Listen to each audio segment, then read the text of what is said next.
श्री सत्यनारायण भगवान की व्रत कथा। हर एक रचना। राधे राधे दोस्तों, आप सभी को ज्येष्ठ पूर्णिमा की हार्दिक शुभकामनाएं। आप सभी का दिन शुभ और मंगलमय हो। तो आइए भक्तों, सुनते हैं श्री सत्यनारायण भगवान की संपूर्ण कथा। ज्येष्ठ पूर्णिमा के दिन सत्यनारायण भगवान की पूजा के लिए बहुत अच्छा होता है। इस व्रत को रखने से भगवान विष्णु का आशीर्वाद मिलता है और सभी प्रकार की समस्याओं से मुक्ति मिलती है। इसके साथ ही घर में देवी लक्ष्मी का वास सदैव के लिए बना रहता है। अगर आप इस दिन को और भी शुभ बनाना चाहते हैं तो आपको चंद्रमा को अर्घ्य देना चाहिए। तो एक बार प्रेम से बोलिए, लक्ष्मी नारायण भगवान की जय हो। जय श्री हरि। तो आइए अब सुनते हैं सत्यनारायण भगवान की व्रत कथा। शास्त्रों में बताया गया है कि सत्यनारायण व्रत कथा का पाठ करने से व्यक्ति को 1000 यज्ञ करने के बराबर पुण्य फल की प्राप्ति होती है। सत्यनारायण भगवान व्रत कथा में भगवान विष्णु के सत्य स्वरूप के बारे में बताया गया है। इस व्रत का पाठ करने से घर में सुख समृद्धि का वास होता है और भगवान विष्णु की कृपा बनी रहती है। एक समय की बात है, नैमिषारण्य तीर्थ में शौनकादि 88,000 ऋषियों ने श्री सूत जी से पूछा, हे प्रभु, इस कलयुग में वेद विद्या रहित मनुष्यों को प्रभु भक्ति किस प्रकार मिल सकती है तथा उनका उद्धार कैसे होगा। हे मुनि श्रेष्ठ, कोई ऐसा तप बताइए जिससे थोड़े समय में ही पुण्य मिले और मनवांछित फल भी मिल जाए। इस प्रकार की कथा सुनने की हम इच्छा रखते हैं। सर्व शास्त्रों के ज्ञाता सूत जी बोले, हे वैष्णवों, मैं पूज्य आप सभी ने प्राणियों के हित की बात पूछी है, इसीलिए मैं एक ऐसे श्रेष्ठ व्रत को आप लोगों को बताऊंगा जिसे नारद जी ने लक्ष्मी नारायण जी से पूछा था और लक्ष्मीपति ने मुनि श्रेष्ठ नारद जी से कहा था। आप सब इसे ध्यान से सुनिए। एक समय की बात है, योगीराज नारद जी दूसरों के हित की इच्छा के लिए अनेकों लोकों में घूमते हुए मृत्यु लोक में आ पहुंचे। यहाँ उन्होंने अनेक योनियों में जन्मे प्राय सभी मनुष्यों को अपने कर्मों द्वारा अनेकों दुखों से पीड़ित देखा। उनका दुख देख नारद जी सोचने लगे कि कैसा यत्न किया जाए जिसके करने से निश्चित रूप से मानव के दुखों का अंत हो जाए। इसी विचार पर मनन करते हुए वह विष्णु लोक में गए। वहां वह देवों के ईश नारायण की स्तुति करने लगे, जिनके हाथों में शंख चक्र गदा और पद्म थे, गले में वरमाला पहने हुए थे। भगवान की स्तुति करते हुए नारद जी बोले, हे भगवान, आप अत्यंत शक्ति से संपन्न हैं। मन तथा वाणी भी आपको नहीं पा सकती है। आपका आदि मध्य तथा अंत नहीं है। निर्गुण स्वरूप सृष्टि के कारण भक्तों के दुख को दूर करने वाले हैं। आपको मेरा नमस्कार है। नारद जी की स्तुति सुन विष्णु भगवान बोले, हे मुनि श्रेष्ठ, आपके मन में क्या बात है? आप किस काम के लिए पधारे हैं? उसे निसंकोच कहिए। इस पर नारद मुनि बोले कि मृत्यु लोक में अनेक योनियों में जन्मे मनुष्य अपने कर्मों के द्वारा अनेकों दुखों से दुखी हो रहे हैं। हे नाथ, आप मुझ पर दया रखते हैं तो बताइए कि वो मनुष्य थोड़े समय में ही अपने दुखों से कैसे छुटकारा पा सकते हैं। श्री हरि बोले, हे नारद, मनुष्यों की भलाई के लिए तुमने बहुत अच्छी बात पूछी है, जिसके करने से मनुष्य मोह से छूट जाता है। वह बात मैं तुमसे कहता हूँ, उसे सुनो। स्वर्ग लोक व मृत्यु लोक दोनों में एक दुर्लभ उत्तम व्रत है जो पुण्य देने वाला है। आज प्रेम वश होकर मैं उसे तुमसे कहता हूँ।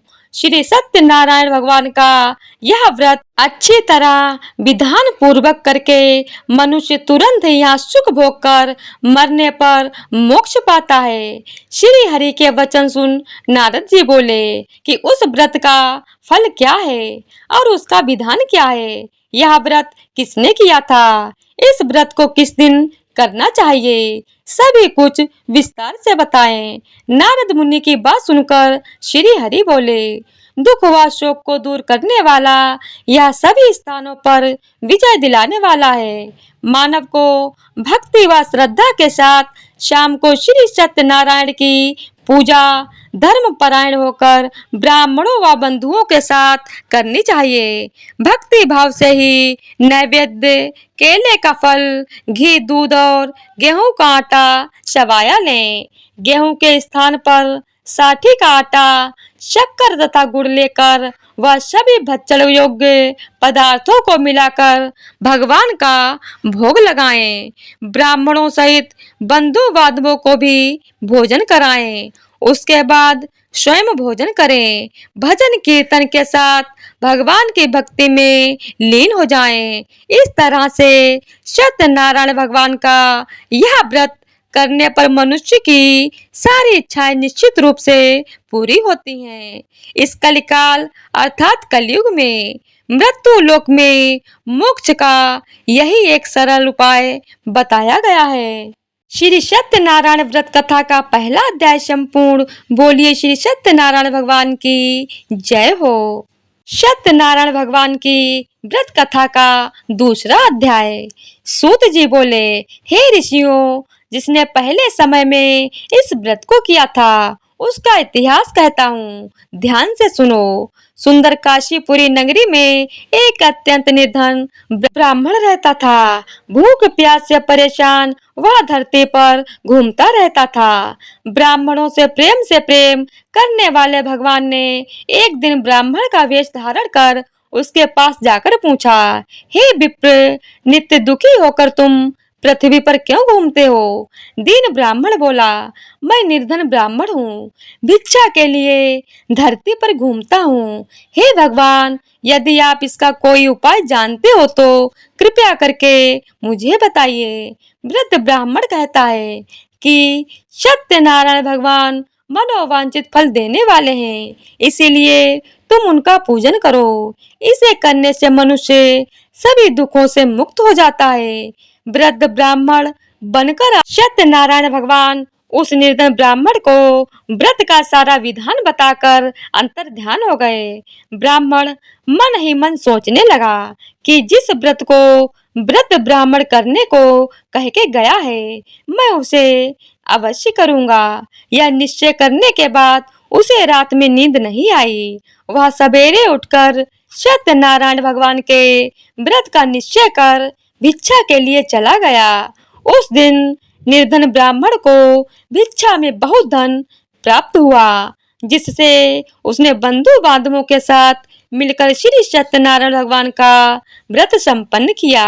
भगवान सत्यनारायण का व्रत संपन्न करने के बाद वह निर्धन ब्राह्मण सभी दुखों से छूट गया और अनेक प्रकार की संपत्तियों से युक्त हो गया। उसी समय से यह ब्राह्मण हर माह इस व्रत को करने लगा। इस तरह से सत्यनारायण भगवान के व्रत को जो मनुष्य करेगा वह सभी प्रकार के पापों से छूटकर मोक्ष को प्राप्त होगा। जो मनुष्य इस व्रत को करेगा वह भी सभी दुखों से मुक्त हो जाएगा। सूत जी बोले कि इस तरह नारद जी से नारायण जी का कहा हुआ श्री सत्यनारायण व्रत को मैंने तुमसे कहा है। हे विप्रो, मैं अब और क्या कहूँ? ऋषि बोले, हे मुनिवर, संसार में उस विप्र से सुनकर और किस किस ने इस व्रत को किया, हम सब इस बात को सुनना चाहते हैं। इसके लिए हमारे मन में श्रद्धा का भाव है। सूत जी बोले, हे मुनियों, जिसने इस व्रत को किया है वह सब सुनो। एक समय वही विप्र धन व ऐश्वर्य के अनुसार अपने बंधु बांधवों के साथ इस व्रत को करने को तैयार हुआ। उसी समय एक लकड़ी बेचने वाला बूढ़ा आदमी आया और लकड़ियां बाहर रखकर अंदर ब्राह्मण के घर में गया। प्यास से दुखी वह लकड़हारा उनको व्रत करते देख विप्र को नमस्कार कर पूछने लगा कि आप यहाँ क्या कर रहे हैं? तो उन्होंने बताया कि व्रत कर रहा हूँ। तथा इसे करने से क्या फल मिलेगा, कृपया मुझे भी बताएं। ब्राह्मण ने कहा कि सब मनोकामनाओं को पूरा करने वाला यह सत्यनारायण भगवान का व्रत है। इनकी कृपा से ही मेरे घर में धन धान्य आदि की वृद्धि हुई है। विप्र से सत्यनारायण व्रत कथा के बारे में जानकर लकड़हारा बहुत प्रसन्न हुआ। चरणामृत लेकर वह प्रसाद खाने के बाद वह अपने घर गया। लकड़हारे ने अपने मन में संकल्प किया कि आज लकड़ी बेचने से जो धन मिलेगा उसी से श्री सत्यनारायण भगवान का उत्तम व्रत करूंगा। मन में इस विचार को ले बूढ़ा आदमी सर पर लकड़ियां रख उस नगर में बेचने गया जहां धनी लोग ज्यादा रहते थे। उस नगर में उसे अपनी लकड़ियों का दाम पहले से 4 गुना अधिक मिलता है। बूढ़ा प्रसन्नता के साथ दाम लेकर केले, शक्कर, घी, दूध, दही और गेहूं का आटा ले और सत्यनारायण भगवान के व्रत की अन्य सामग्रियां लेकर अपने घर को गया। वहां उसने अपने बंधु बांधवों को बुलाकर विधि विधान से सत्यनारायण भगवान का पूजन और व्रत किया। इस व्रत के प्रभाव से वह बूढ़ा लकड़हारा धन पुत्र आदि से युक्त होकर संसार के समस्त सुख भोग कर अंतकाल में वैकुंठ धाम को चला गया। श्री सत्यनारायण व्रत कथा का दूसरा अध्याय संपूर्ण। तो प्रेम से बोलिए श्री सत्यनारायण भगवान की जय हो। सत्यनारायण भगवान की व्रत कथा का तीसरा अध्याय। सूत जी बोले, हे श्रेष्ठ मुनियों, अब आगे की कथा कहता हूँ। पहले समय में उल्कामुक नाम का एक बुद्धिमान राजा था। वह सत्यवक्ता और जितेंद्रिय था।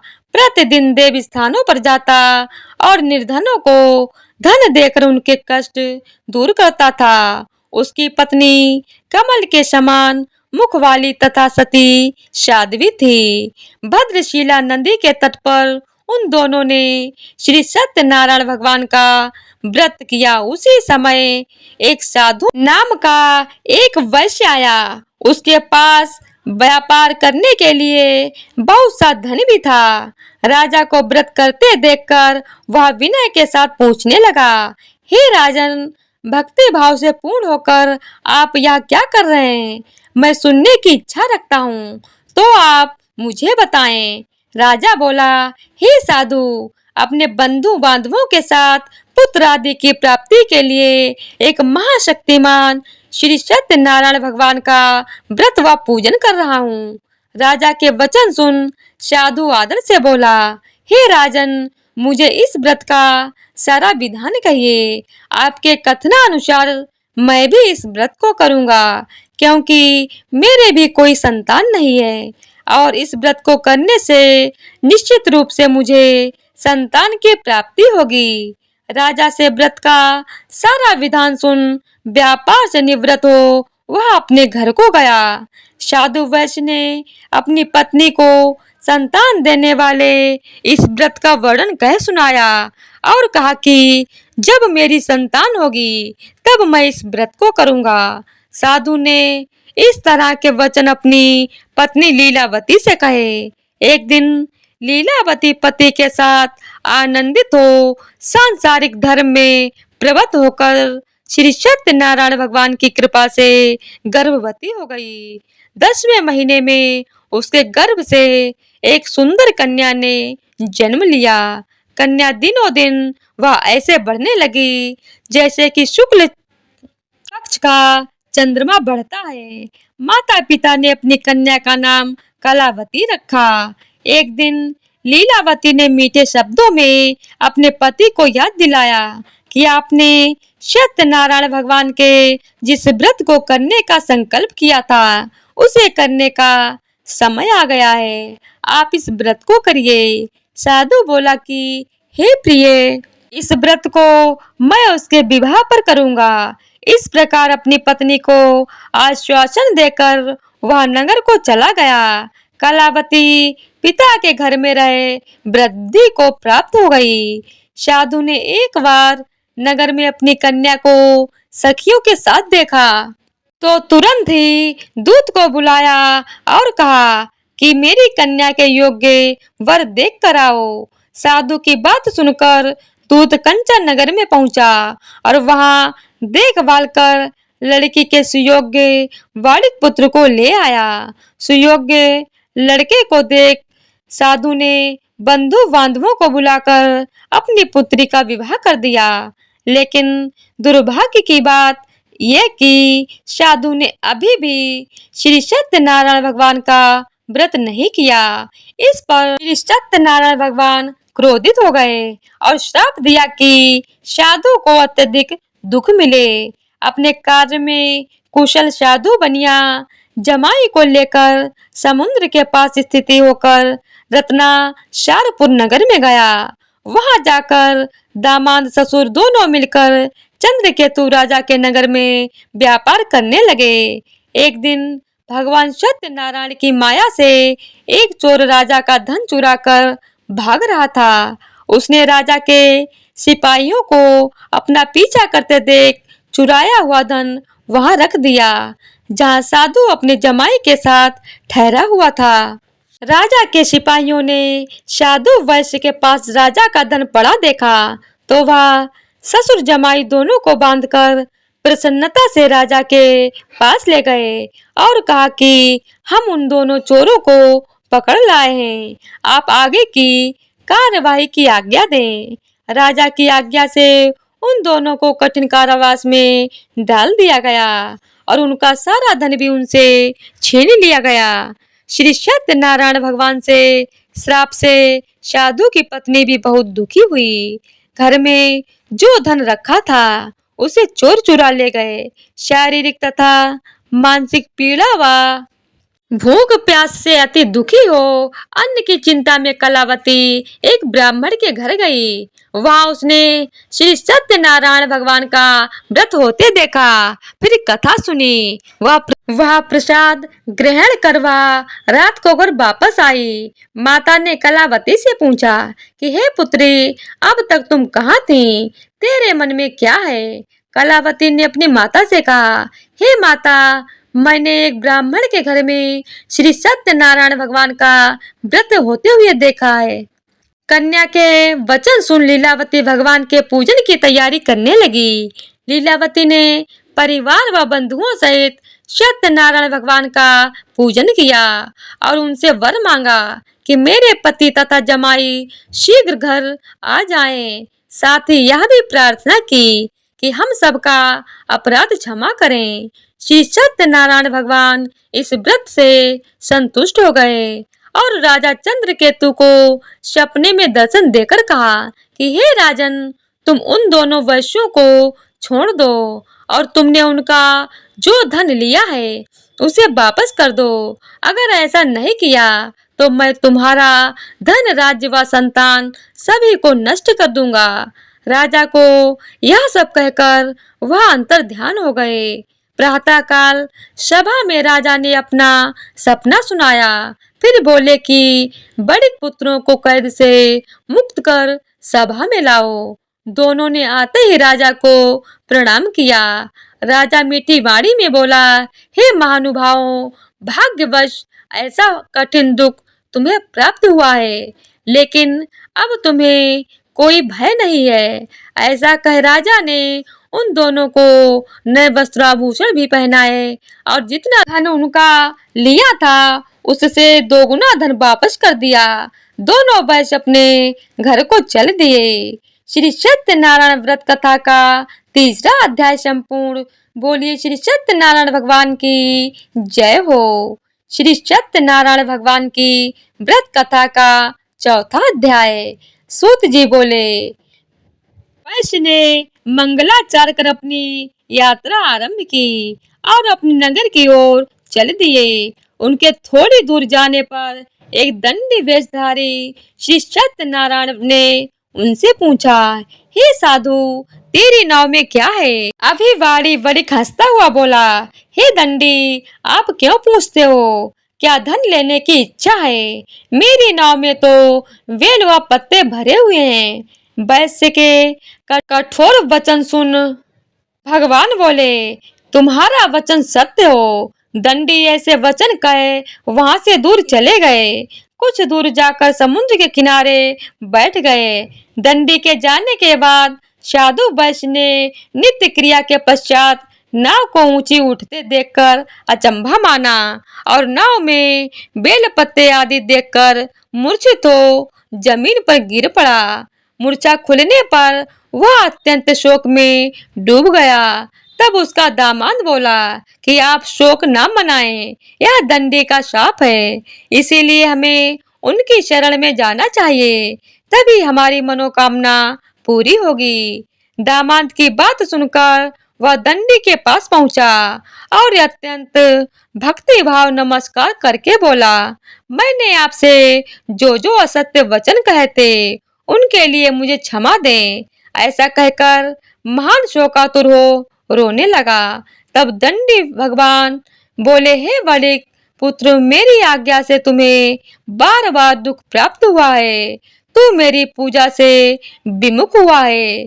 साधु बोला, हे भगवान, आपकी माया से ब्रह्मा आदि देवता भी आपके रूप को नहीं जानते, तब मैं अज्ञानी कैसे जान सकता हूँ।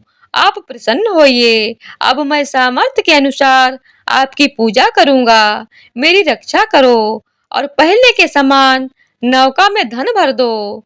साधु वैश्य की भक्ति पूर्वक वचन सुनकर भगवान प्रसन्न हो गए और उसकी इच्छा अनुसार वरदान देकर अंतर ध्यान हो गए। ससुर जमाई जब नाव पर आए तो नाव धन से भरी हुई थी। फिर वहीं अपने अन्य साथियों के साथ सत्यनारायण भगवान का पूजन कर अपने नगर को चल दिए। जब नगर के नजदीक पहुंचे तो दूत को घर पर खबर करने के लिए भेज दिया। दूत साधु की पत्नी को प्रणाम कर कहता है कि मालिक अपने दामाद सहित नगर के निकट आ गए हैं। दूत की बात सुन साधु की पत्नी लीलावती ने बड़े हर्ष के साथ सत्यनारायण भगवान का पूजन कर अपनी पुत्री कलावती से कहा कि मैं अपने पति के दर्शन को जाती हूँ, तू कार्य पूर्ण कर शीघ्र आ जाना। माता के ऐसे वचन सुन कलावती जल्दी में प्रसाद छोड़ अपने पति के पास चली गई। प्रसाद की अवज्ञा के कारण श्री सत्यनारायण भगवान रुष्ट हो गए और नाव सहित उसके पति को पानी में डुबो दिया। कलावती अपने पति को वहां ना पाकर रोती हुई जमीन पर गिर पड़ी। नौका को डूबा हुआ देख वह कन्या को रोता देख साधु दुखी होकर बोला कि हे प्रभु, मुझसे तथा मेरे परिवार से जो भूल हुई है उसे क्षमा करें। साधु के दीन वचन सुनकर श्री सत्यनारायण भगवान प्रसन्न हो गए और आकाशवाणी हुई, हे साधु, तेरी कन्या मेरे प्रसाद को छोड़कर आई है, इसीलिए उसका पति अदृश्य हो गया है।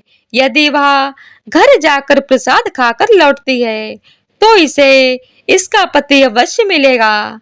ऐसी आकाशवाणी सुन कलावती घर पहुंचकर प्रसाद खाती है और फिर आकर अपने पति के दर्शन करती है। उसके बाद साधु अपने बंधु बांधवों सहित श्री सत्यनारायण भगवान का विधि विधान से पूजन करता है। इस लोक का सुख भोग वह अंत में स्वर्ग लोक चला जाता है। श्री सत्यनारायण व्रत कथा का चौथा अध्याय संपूर्ण। बोलिए श्री सत्यनारायण भगवान की जय हो। श्री सत्यनारायण भगवान की व्रत कथा का पांचवा अध्याय। सूत जी बोले, हे ऋषियों, मैं और भी एक कथा सुनाता हूँ, उसे भी ध्यान पूर्वक सुनो। प्रजा पालन में लीन तुंगध्वज नाम का एक राजा था। उसने भी भगवान का प्रसाद त्याग कर बहुत ही दुख सहन किया। एक बार वन में जाकर वन्य पशुओं को मारकर वह बड़ के पेड़ के नीचे आया। वहां उसने ग्वालों को भक्ति भाव से अपने बंधुओं सहित सत्यनारायण भगवान का पूजन करते देखा। अभिमानवश राजा ने उन्हें देखकर भी पूजा स्थान में नहीं गया और न ही उसने भगवान को नमस्कार किया। ग्वालों ने राजा को प्रसाद दिया, लेकिन उसने वह प्रसाद नहीं खाया और प्रसाद को वहीं छोड़कर वह अपने नगर को चला गया। जब वह नगर में पहुंचा तो वह सब कुछ तहस नहस हुआ पाया तो वह शीघ्र ही समझ गया कि यह सब भगवान ने ही किया है। वह दोबारा ग्वालों के पास पहुंचा और विधि पूर्वक पूजा करके प्रसाद खाया तो श्री सत्यनारायण भगवान की कृपा से सब कुछ पहले जैसा हो गया। दीर्घ काल तक सुख भोगने के बाद मरणोपरांत उसे स्वर्ग लोक की प्राप्ति हुई। जो मनुष्य परम दुर्लभ इस व्रत को करेगा तो भगवान सत्यनारायण की अनुकंपा से उसे धन धान्य की प्राप्ति होगी। निर्धन धनी हो जाता है और भय मुक्त हो जीवन जीता है।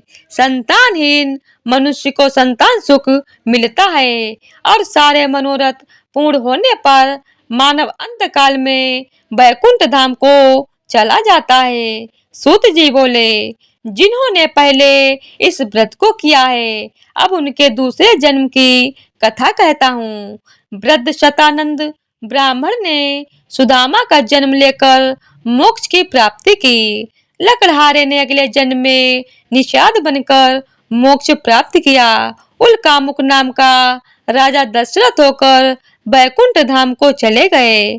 साधु नाम के वैश्य ने मोरत ध्वज बनकर अपने पुत्र को आरे से चीरकर मोक्ष पाया। महाराज तुंगध्वज ने स्वयंभू होकर भगवान में भक्ति युक्त हो कर्म कर मोक्ष पाया। श्री सत्यनारायण व्रत कथा का 5वां अध्याय संपूर्ण। तो प्रेम से बोलिए श्री सत्यनारायण भगवान की जय हो। तो आइए अब श्री सत्यनारायण भगवान की आरती करते हैं। ओम जय लक्ष्मी रमुणा स्वामी जय लक्ष्मी रमुणा सत्यनारायण स्वामी जन पातक हरणा।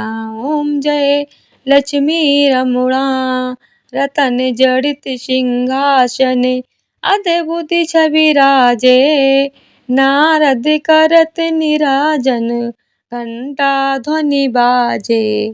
ओम जय लक्ष्मी रमुणा प्रकट भय कलि कारण तुझको दर्श दियो बूढ़ा ब्राह्मण बन करे कंचन महल कियो।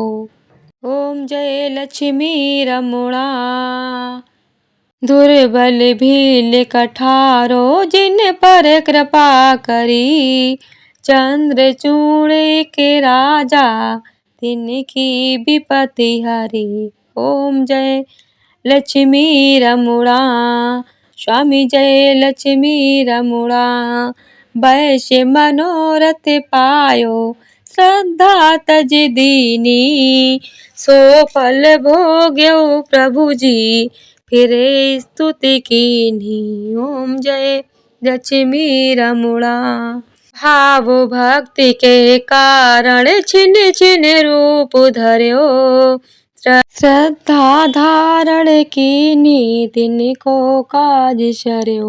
ओम जय लक्ष्मी रमुणा ग्वाल वाल संग राजा बन में भक्ति करी मन वांछित फल दीनो दीन दयाल हरि। ओम जय लक्ष्मी रमुणा चढ़त प्रसाद सबायो कदली फल मेवा धूप दीप तुलसी से राजी सत्य देवा। ओम जय लक्ष्मी रमुणा श्री सत्यनारायण जी की आरती जो कोई नर गावे कहते शिवानंद स्वामी कहते हरि हर स्वामी मन वांछित फल पावे। ओम जय लक्ष्मी रमुणा। बोलिए श्री सत्यनारायण भगवान की जय हो। तो आज की वीडियो अगर आप लोगों को पसंद आई हो तो वीडियो को लाइक शेयर और चैनल को सब्सक्राइब कर दीजिएगा। धन्यवाद।